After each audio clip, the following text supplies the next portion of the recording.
Vladimir Putin was born in 1952 in Leningrad, a city scarred by war. His parents, survivors of the siege, lived in a cramped communal apartment. Putin, their only surviving child, grew up tough in the city's courtyards, learning to strike first if a fight was unavoidable, a lesson that shaped his future leadership. The hardships and resilience of post-war Leningrad forged the ambition and toughness that would define Putin's rise to power. As a restless boy, Putin found focus through martial arts, especially judo, which taught him discipline and strategy. Inspired by spy novels and the allure of the KGB, he set his sights on a career in intelligence. Advised to study law, he worked hard to gain admission to Leningrad State University in 1970. There, he became fluent in German and learned the legal structures of the Soviet state.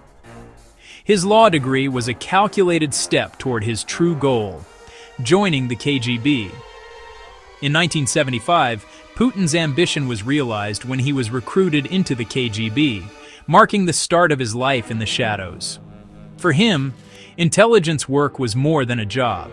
It was a calling, a way to serve and protect the Soviet system. His background in martial arts and law prepared him for a career defined by discipline, loyalty, and strategic thinking. The journey from Leningrad's courtyards to the KGB was complete, setting the stage for his rise.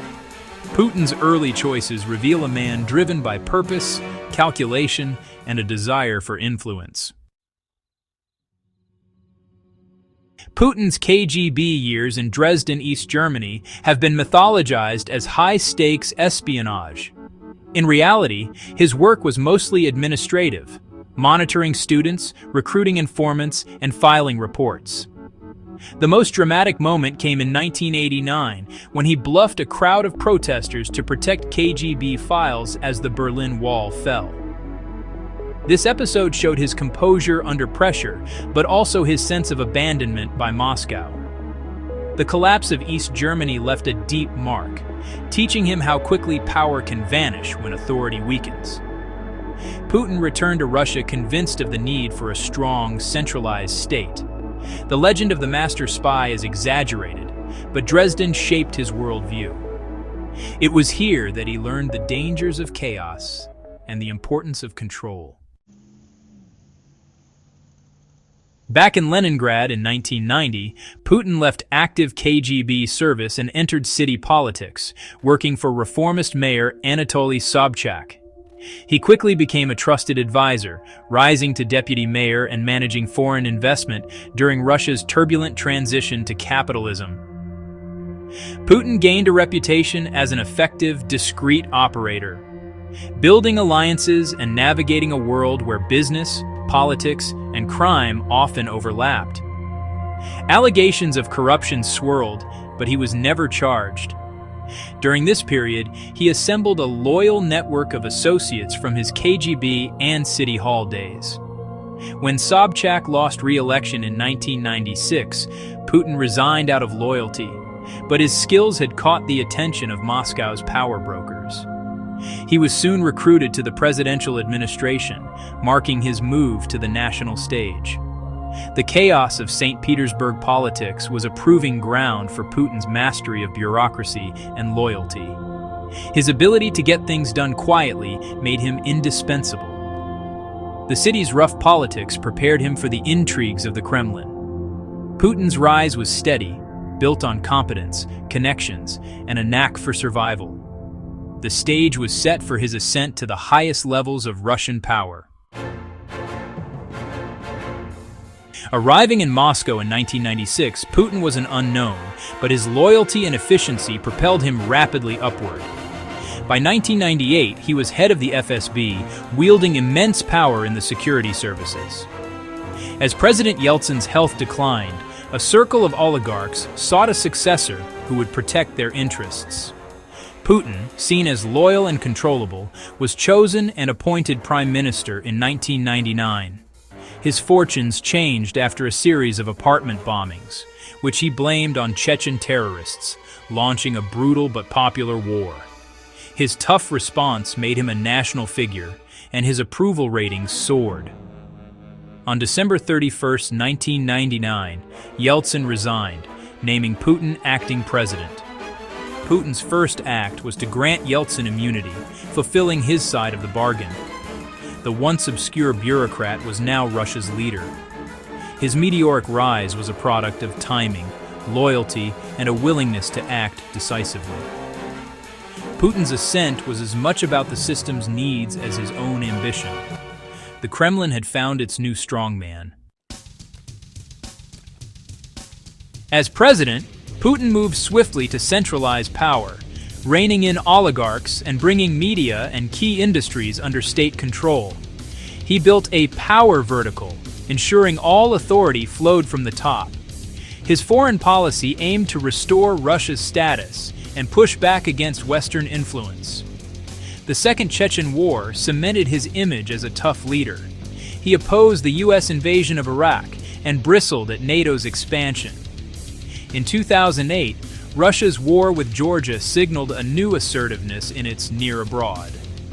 Putin returned to the presidency in 2012, cracking down on protests and turning to a more confrontational stance.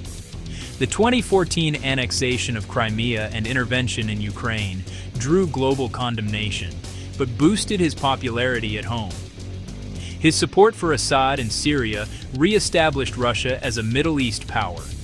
The 2022 invasion of Ukraine shattered Europe's security order, leading to massive casualties and Russia's isolation.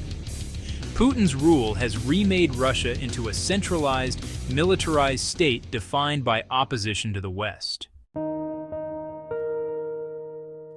Putin's personal life is shrouded in secrecy. He was married to Lyudmila Shkrebneva and has 2 daughters, both kept out of the public eye for security.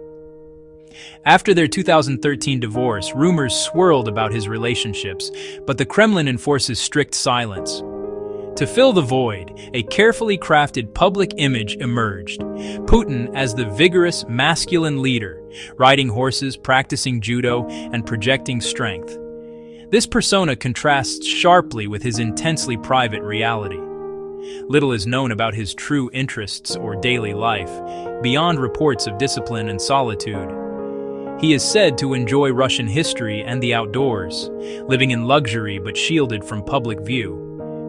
The combination of hypermasculine imagery and mystery is a powerful political tool. It keeps Putin both ever-present and enigmatic, a distant figure of authority. Putin's public image is a product of relentless state media and propaganda, portraying him as Russia's savior and a master strategist. In the West, he's seen as a ruthless autocrat and antagonist. Both narratives feed the myth of Putin as a larger-than-life figure. The Russian James Bond persona, amplified by pop culture, blurs fact and fiction. Behind the image, dissent is ruthlessly suppressed. Political rivals and journalists face harassment, imprisonment, or worse. Boris Nemtsov was murdered, Alexei Navalny poisoned, and jailed. Laws restrict free speech and assembly, and organizations are branded as foreign agents. Mass protests are met with arrests and police violence. The result? Genuine opposition is marginalized, and public debate is stifled. Putin's strongman image is maintained by both propaganda and the forceful silencing of dissent. As of 2026, Putin remains firmly in control, with constitutional changes allowing him to rule until 2036. His system is built on centralized power, loyalty, and the absence of a clear successor. He transformed Russia from post-Soviet chaos to an assertive, nationalistic state, but at the cost of freedoms and global isolation. His foreign policy is zero-sum, focused on reasserting Russian influence, especially in Eastern Europe. The war in Ukraine defines his later years, isolating Russia, devastating its economy, and causing immense human loss. Yet, he frames the conflict as a defense of sovereignty. Abroad, he shifted focus to Russia's neighborhood in Africa, avoiding distant entanglements. Putin's story is modern Russia's story, from humble beginnings to global consequence. He restored order and pride for many, but at a steep price. As his reign continues, his legacy, built on power, control, and confrontation, will shape Russia for generations.